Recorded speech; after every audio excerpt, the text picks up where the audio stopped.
আজকে আমাদের পড়ার বিষয়বস্তু হচ্ছে কমপ্লেনিং সেন্টেন্স। মোস্ট কমন যে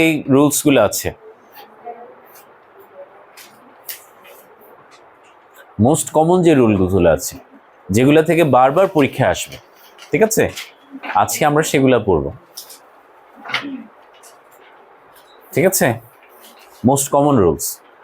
আগে তো আমরা অনেকগুলা পড়েছিলাম, এখন অত বেশি রুলস পড়বো না, একদম টু দ্য পয়েন্ট যে রুলসগুলো পড়লে আমাদের পরীক্ষায় আমরা কিছু নাম্বার পাবো সেগুলো দেখব। ঠিক আছে, তাহলে চলো আমরা স্টার্ট করি। আজকে আমাদের ক্লাস হবে রাইট কমপ্লেনিং সেন্টেন্স।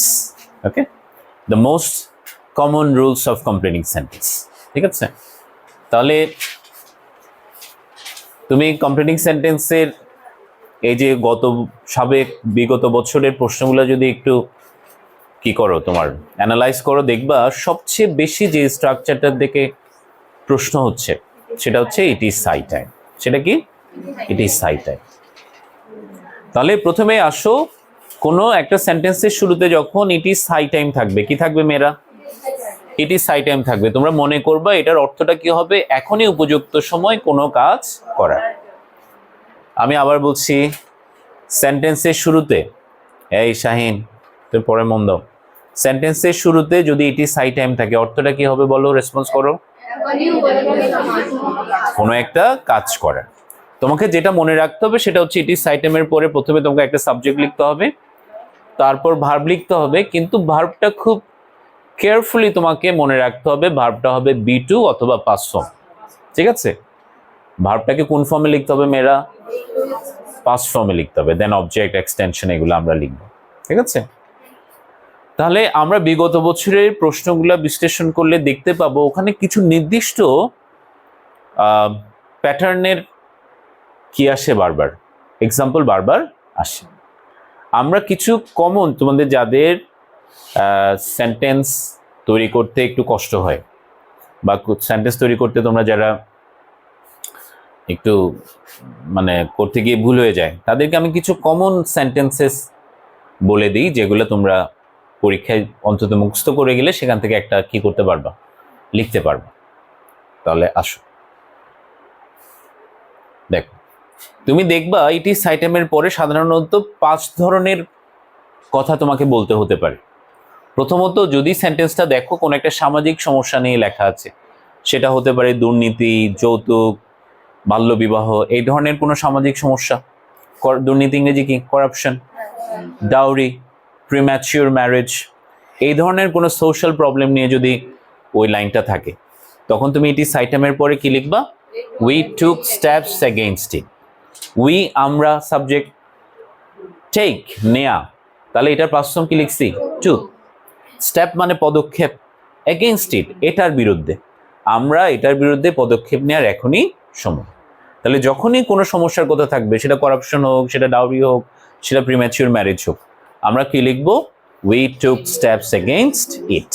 মনে থাকবে, এখনই সময় আমাদের এটার বিরুদ্ধে পদক্ষেপ নেয়ার। আমি লেখার জন্য সময় দিব, ওয়েট করো।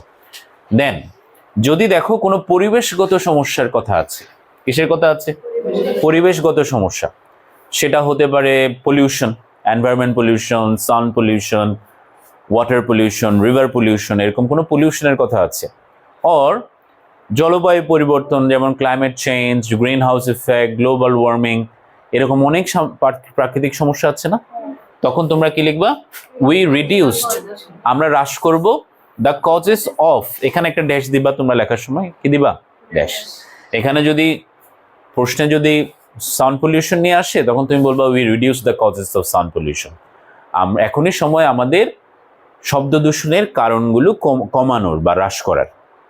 ঠিক আছে, it is high time we reduced the causes of global warming, we reduce the causes of climate change.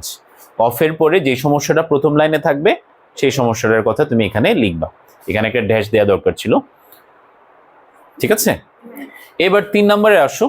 কোনো একটা বদ অভ্যাসের কথা বলতে হতে পারে, সেটা হতে পারে স্মোকিং, সেটা হতে পারে ওভার ইটিং, সেটা হতে পারে staying late awake late at night, রাতের বেলা দেরি করে রাত জাগা। ঠিক আছে, এরকম যে কোনো একটা অভ্যাসের কথা থাকতে পারে। অথবা প্রোক্রাস্টিনেশন, দ্যাট মিনস দীর্ঘসূত্রিতা, এরকম যে কোনো একটা বদ অভ্যাসের কথা যদি তোমার প্যাসেজে ওই সেন্টেন্সে আগের সেন্টেন্সে লেখা থাকে, তখন তুমি লিখবা we gave up this habit. Give up মানে ত্যাগ করা। গিভ আপ মানে কি মেয়েরা? ত্যাগ করা। গিভের পাস্ট ফর্ম কি? গেভ। এখনই সময় আমাদের এই অভ্যাস ত্যাগ করার। মনে থাকবে যখন কোনো অভ্যাস নিয়ে থাকবে। ওকে, দেন আসো দেখো কোনো গুণের কথা যখন থাকবে, দেখবা কোনো একটা সেন্টেন্সে যদি গুণের কথা থাকে, সেটা হতে পারে প্যাট্রিয়টিজম, দেশপ্রেম। দেশপ্রেম ইংরেজি কি মেয়েরা? প্যাট্রিয়টিজম। সেটা হতে পারে সততা, অনেস্টি। সেটা হতে পারে হার্ডওয়ার্ক, পরিশ্রম, পারসিভারেন্স, অধ্যবসায়। এরকম যে কোনো গুণের কথা যদি থাকে সেন্টেন্সে, তখন পরের ইট ইজ হাই টাইমের পরের অংশটা লিখবে it is high time we practised it, অথবা it is high time we developed it. এখনই সময় আমরা এটার চর্চা করার, এখনই সময় আমাদের এটাকে উন্নত করার। ধরো patriotism is a noble virtue, তুমি বলবা it is high time we developed it. এখনই সময় আমাদের এই গুণটাকে কি করার? উন্নত করার, এই গুণটাকে চর্চা করার এখনই সময়। কথাটা কি বুঝছো? এরপরে দেখো পড়াশোনা, পরীক্ষা, এগুলোর কথা যদি বলে, ধরো এরকম হতে পারে যে your exam is knocking at the door, তোমার পরীক্ষা দরজায় করা নাড়ছে। তাহলে তুমি কি বলবা? It is high time we studied sincerely, you studied sincerely. তাহলে এখানে আমি দেখো এখনই সময় আমাদের আন্তরিকভাবে পড়াশোনা করার, সময়ানুবর্তীভাবে পড়াশোনা করার। এখানে দেখো সবগুলো সেন্টেন্সে সাবজেক্ট হিসেবে আমি কি লিখছি? উই। তুমি যদি দেখো আগের সেন্টেন্সে হি আছে, শি আছে, ইউ আছে, তাহলে আগের সেন্টেন্সে যেটা থাকবে সেই অনুসারে তুমি সাবজেক্টটা লিখবা। কথাটা কি বুঝছো? বুঝছো মেয়েরা? তাহলে লিখে নাও, একটু বলে লিখে নাও। এই 5টা লাইন ইট ইজ আইটেমের জন্য তোমাদের মুখস্থ করে যেতে হবে, এবং এই 5টা লাইনে কি পরীক্ষা এখান থেকে তুমি একটা যে কোনো একটা লেখার সম্ভাবনা 99%। এবং তুমি বাসায় গিয়ে দেখবা বইতে যতগুলো বোর্ড কোয়েশ্চেন আছে সবগুলাতে ইট ইজ আইটেমের কি আছে? এক্সাম্পল আছে। তাহলে এটা পড়লে অন্তত একটা নাম্বার তুমি নিশ্চিত এটা ধরে নিতে পারো। ওকে, মেরা ক্লিয়ার? লেখা শেষ?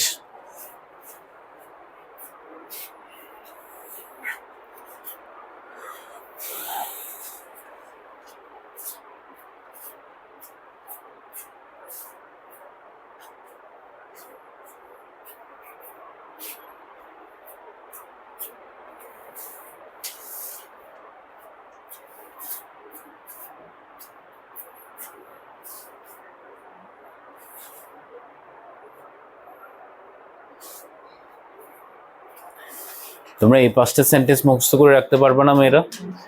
পারবে? তাহলে কমপ্লিটিং সেন্টেন্সে একটা নাম্বার পেতে পারবে ইনশাল্লাহ। তাহলে এগুলা হচ্ছে সবচেয়ে কমন 5টা ক্লসেস, যেগুলো তুমি জেনে রাখলে তুমি পরীক্ষা হলে আশা করি এখান থেকে কমন পাবে। ওকে, ঠিক আছে মেয়েরা? আমরা নেক্সট চলো কিছু প্র্যাকটিস করে দেখি। আমরা যে শিখলাম ইট ইজ আইটেমের পরে সাবজেক্ট ভার্বের পাস্ট ফর্ম শিখলাম, চলো আমরা সেটার কিছু এক্সাম্পলস আমরা দেখি। যেমন প্রথম লাইনটা লেখা আছে corruption is an impediment to our national development. দেখো ইম্প্যাডিমেন্ট শব্দটার মানে হচ্ছে বাধা, প্রতিবন্ধকতা, অন্তরায়। তাহলে দুর্নীতি আমাদের জাতীয় উন্নতির পথে বাধা। ইট ইজ হাই টাইম, এখনই সময়।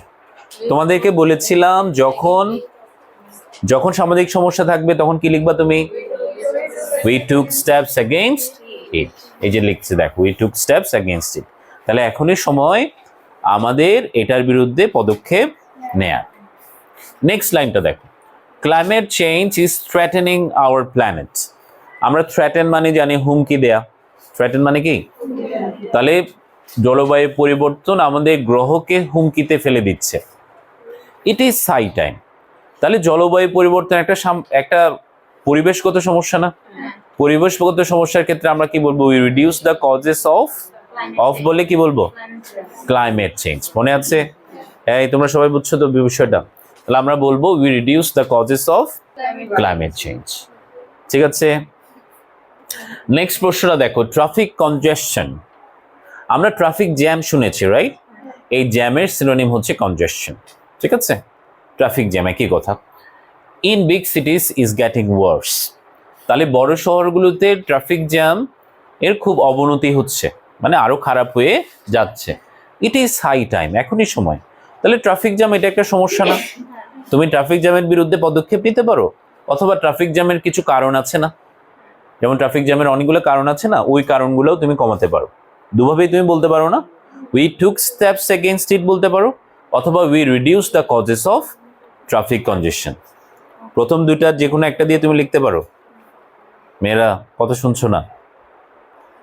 ট্রাফিক কনজেশন এটা একটা সমস্যা না? তাহলে এটার বিরুদ্ধে পদক্ষেপ নিতে পারো, একটা হচ্ছে সেটা। তাহলে উই টুক স্টেপস এগেইনস্ট ইট বলতে পারো, অথবা we reduce the causes of traffic কনজেশন। তাহলে এটা বললে একটু সুন্দর দেখায়, we reduce the causes of traffic কনজেশন। তাহলে সাবজেক্ট লিখছে কি উই, ভার্ব লিখলাম কমানো, হ্রাস করা, রিডিউস। তাহলে নিয়ম অনুসারে ইট ইজ সাইটেমের পর ভার্ব প্লাস ফর্ম হয়, তাহলে রিডিউসটা লিখলাম কি রিডিউসড ট্রাফিক কনজেশন। ওকে, 4 নম্বরটা দেখো, many students are not serious about their studies. লেখা আছে অনেক শিক্ষার্থীরা তাদের পড়াশোনা নিয়ে সিরিয়াস নয়। তোমাদের কথা বলতেছে, তাই না? অনেক শিক্ষার্থীরা তোমাদের মতো পড়াশোনা নিয়ে কি নয়, সিরিয়াস নয়। ইট ইজ হাই টাইম, বলেছিলাম পড়াশোনার কথা থাকলে কি লিখবা? We studied sincerely. কিন্তু অপেক্ষা করো, একটু দেখো, একদম অন্ধের মতো অনুকরণ করতে গেলে কিন্তু ভুল করবা। এখানে তো মেনি স্টুডেন্টস বলছে, এখানে কি উই বলছে? তুমি মেনি স্টুডেন্টস বললে কি তুমি উই বলবা নাকি দেয় বলবা? অনেক স্টুডেন্টরা তাদের পড়াশোনা নিয়ে সিরিয়াস নয়। এখনই সময় আমরা পড়াশোনা করব নাকি তারা পড়াশোনা করবে? তারা সময়ানুবর্তীভাবে পড়াশোনা করবে, তাহলে দেয় দিয়ে লিখতে হবে। দে স্টাডিড সিনসিয়ারলি। এখন মনে করো তোমাকে আমি শিখালাম উই স্টাডিড সিনসিয়ারলি, তুমি লিখে দিয়ে আসলা, তাহলে তো আর সাবজেক্টটা তো মিললো না। ওকে মেয়েরা, একটু খেয়াল রাখতে হবে, এগুলো পারবে তো? নেক্সট দেখো, unemployment is increasing rapidly. Unemployment মানে বলো তো? বেকারত্ব। বেকারত্ব, বেকারত্ব খুব দ্রুতভাবে বাড়ছে। ওকে, ইট ইজ হাই টাইম, এখনই সময়। তাহলে বেকারত্ব বাড়ছে, এখনই সময়। এটাও এর বিরুদ্ধে পদক্ষেপ নিবা, এটার কারণ কমাবা, নাকি আরো বেশি চাকরির সুযোগ তৈরি করবা? চাকরির সুযোগ কে তৈরি করবে? আমরা পারবো না, সরকার পারবে। তাহলে সাবজেক্ট হিসেবে আমরা মনে করলাম সরকার, ইংরেজি কি? The government, right? তৈরি করা, সৃষ্টি করা ইংরেজি কি? ক্রিয়েট। ক্রিয়েট মানে সৃষ্টি করা। তাহলে নিয়ম অনুসারে ভার্বটা কোন ফর্মে হওয়ার কথা? তাহলে ক্রিয়েটটা হবে ক্রিয়েটেড। চাকরির সুযোগ, চাকরি ইংরেজি কি? জব। আর সুযোগ ইংরেজি বলো তো? অপরচুনিটিস। তাহলে অ্যান্সারটা হবে কি দেখো, the government created more job opportunities. সরকার সৃষ্টি করবে আরো চাকরির সুযোগ। ঠিক আছে, তুমি যদি স্ট্রাকচার ফলো করে লিখো তাহলে সাবজেক্ট লিখলাম কি? The government. ক্রিয়েট হচ্ছে ভার্ব সৃষ্টি করা, তাহলে নিয়ম অনুসারে ভার্বের পাস্ট ফর্ম ক্রিয়েটেড। মোর আরো, জব অপরচুনিটিস চাকরির সুযোগ। আমরা কি বুঝছি মেয়েরা? বুঝতে পারছি? আচ্ছা,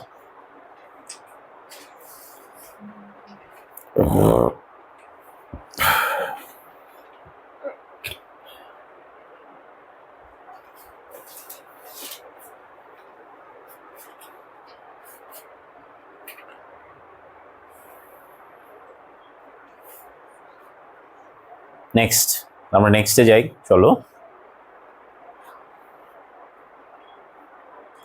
এক কাজ করো, আমি আগে পড়ায় ফেলি, তোমাদেরকে আবার লিখতে দিব, কি বলো?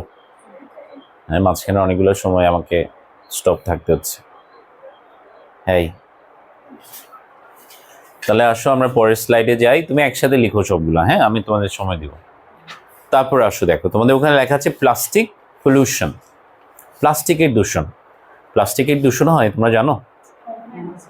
তোমরা জানো আমাদের পৃথিবীর একটা বড় সমস্যা কিন্তু প্লাস্টিক দূষণ। ঠিক আছে, এমনকি আমাদের সমুদ্রগুলো এখন প্রচুর প্লাস্টিক জমে যাচ্ছে ওখানে, তাহলে সামুদ্রিক জীবনও ক্ষতিগ্রস্ত হচ্ছে। তাহলে এখানে বলতেছে দেখো, plastic pollution is harming the environment. তাহলে প্লাস্টিক পলিউশন আমাদের পরিবেশের ক্ষতি করছে। ইট ইজ হাই টাইম, এখনই সময়। তাহলে তুমি এটার বিরুদ্ধে পদক্ষেপ নিতে পারো, উই টুক স্টেপস এগেইনস্ট ইট বলতে পারো। অথবা এটার কারণগুলো কমাতে পারো, we reduce the causes of it. অথবা আরেকটু যদি টু দ্য পয়েন্ট বলতে চাও, প্লাস্টিক পলিউশন কেন হয়? প্লাস্টিকের ব্যবহার কারণে হয় না? তাহলে আমরা প্লাস্টিকের ব্যবহার কমাতে পারি। এখনই সময় আমাদের প্লাস্টিকের ব্যবহার কমানোর, ঠিক আছে? তাহলে আমরা উই, কমানো ইংরেজি কি? আগের লাইনে পড়েছি কি? রিডিউস। তাহলে নিয়ম অনুসারে ভার্ব কি? Past form, we reduced. Okay, plastic আর ব্যবহার ইংরেজি কি? ইউজ বা ইউজ তো ভার্ব, ইউজ নাউনও হয়, বাস ইউজের একটা নাউন ফর্ম আছে, সেটা হচ্ছে ইউসেজ। দেখো, we reduced plastic usage, we reduced plastic usage, আমরা হ্রাস করব প্লাস্টিকের ব্যবহার। ওকে, নেক্সট প্রশ্নটাতে আসো, নেক্সট লাইনে, people R losing moral values in society. তাহলে বলছে মানুষ সমাজে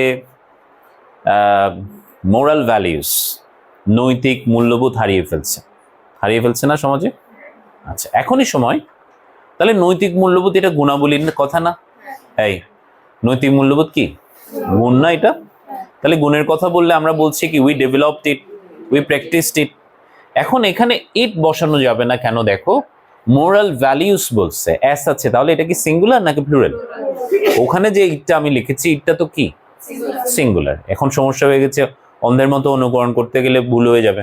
তাহলে তুমি লিখবা উই ডেভেলপড মোরাল ভ্যালিউস, ইট না লিখে কি লিখবা? আমরা মোরাল ভ্যালিউস উন্নত করার এখনই সময়। কি লিখছি পড়ো, we developed our moral values.